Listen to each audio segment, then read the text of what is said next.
I served my country, I've worn my colours, but I was still on the street. Still on the street. As an unsung emergency service, supported housing services provide invaluable support to vulnerable people in Derby over and above the supply of accommodation. Citizens Eye spoke to 2 users of these services and one of the service providers to find out more.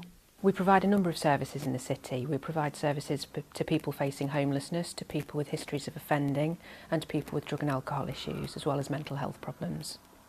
The users of our service can come from all walks of life, so people can be old, they can be young, they can be middle-aged, they can be from all different communities, all different backgrounds.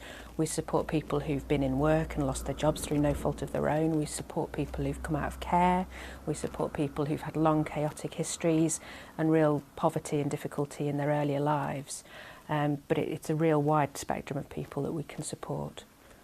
Before I started receiving support from Action Housing, I was a drug addict, so I'd just had my leg amputated and I'd come out to a flat and I needed support with living and obviously coping with that and coping with my drug problem as well. People have huge stereotypes about the kind of people that use our services. So, for example, they may perceive them as scroungers or benefit dependent, or people who should just be written off and there's no point doing anything with. But our success stories and the things that we have worked alongside individuals to change in their lives suggest that they make a huge difference to people who are facing massive challenges. I was 17 now, 17, going on 18. And the 2 of the biggest blokes I've ever seen in my life, in uniform, turned up, with an envelope, a train warrant, money, signed for your shilling again, gave me £14.75, which is a day's pay for a soldier at the time. Right, there's your timetable for your trains. And I was in the army. And I did my years, served my colours.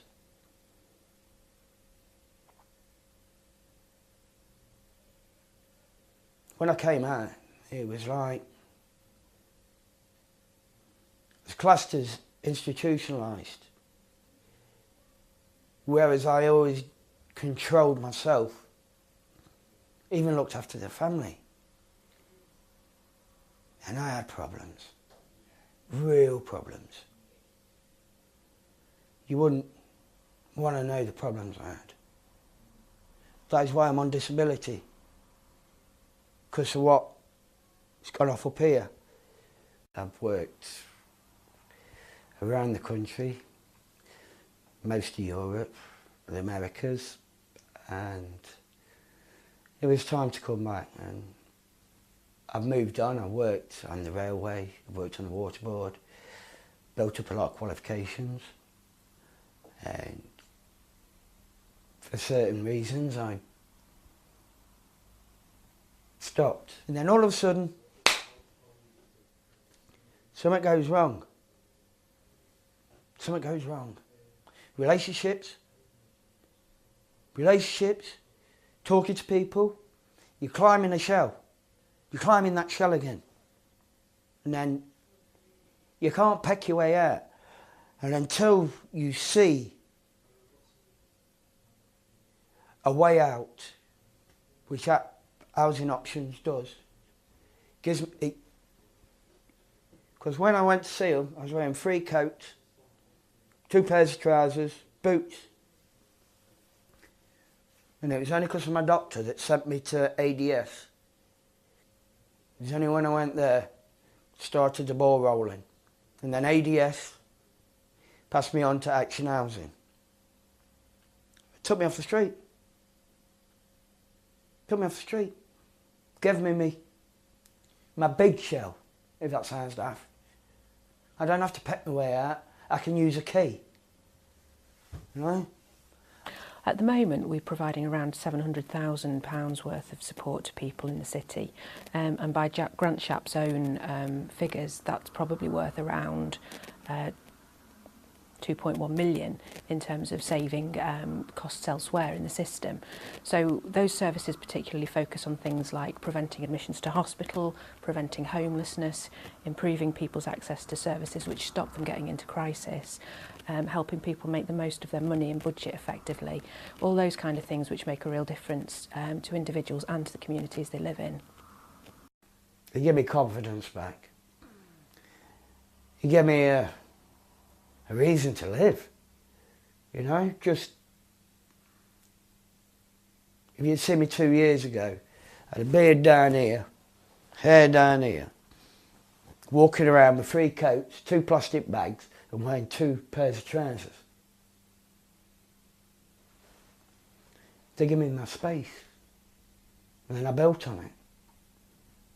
And if you take away the building and the structure of what they do, there'll be a lot more people out there who's going to be homeless. As an example of the value the service provides, every pound spent saves 3 in services, for example, in terms of preventing homelessness, tenancy failure, crime, health and residential care. We've had loads of success stories with the sort of services that we provide.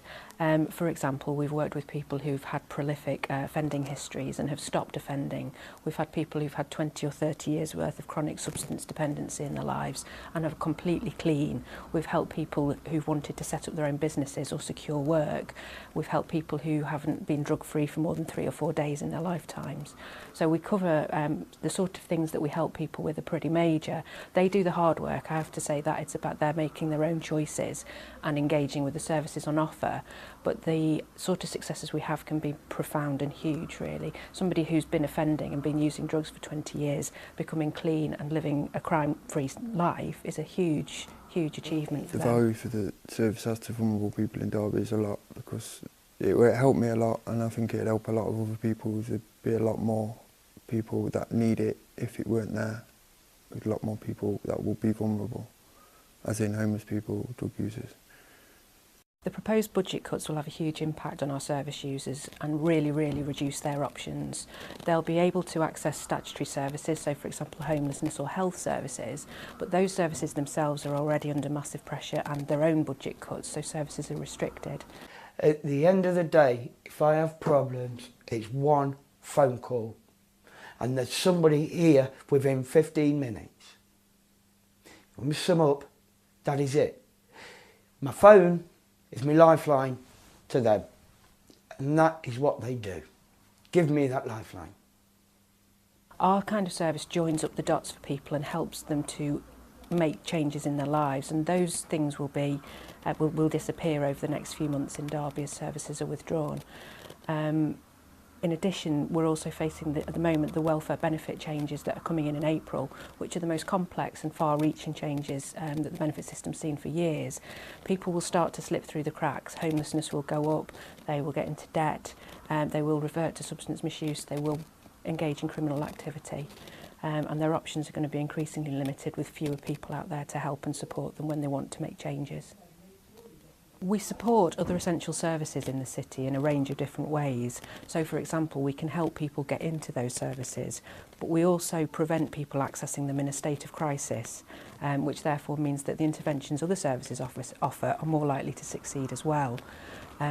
We know, for example, there's a huge, strong link between the lack of accommodation and increased offending. So if homelessness services are stretched and people cannot secure accommodation, then crime will go up. That will consequently knock on to prison populations. People will be presenting at A&E departments in states of serious ill health, rather than treatment services where they can get preventative support, which is far cheaper for taxpayers. It helped me a lot. If the support of Action Housing is removed, it would put a lot more people at risk with the tenancies, a lot more crime, I suppose, because they'd have to find ways of funding and living, which the support wouldn't be there to teach them how to live and budget in. We completely understand the pressures that the local authorities are facing to cut their budgets, and that they've got really difficult decisions to make at the moment. What I'd like to say is that we're more than happy to look at how we can deliver services differently or better to make efficiencies, and we've been doing that anyway over the last few years in terms of reducing our overheads costs. but we're really keen to continue to do that with authorities and funders, rather than see the wholesale decommissioning of services which leave vulnerable people exposed. When you've been somewhere 2.5 years and it's your home, I don't care if you've been there 10 years, taking it away from you, it's not. It's not right. You're supposed to give time and let people adjust to move in to society. You don't just switch it on and off like a light, you know? I don't know. Don't know what I'm going to do.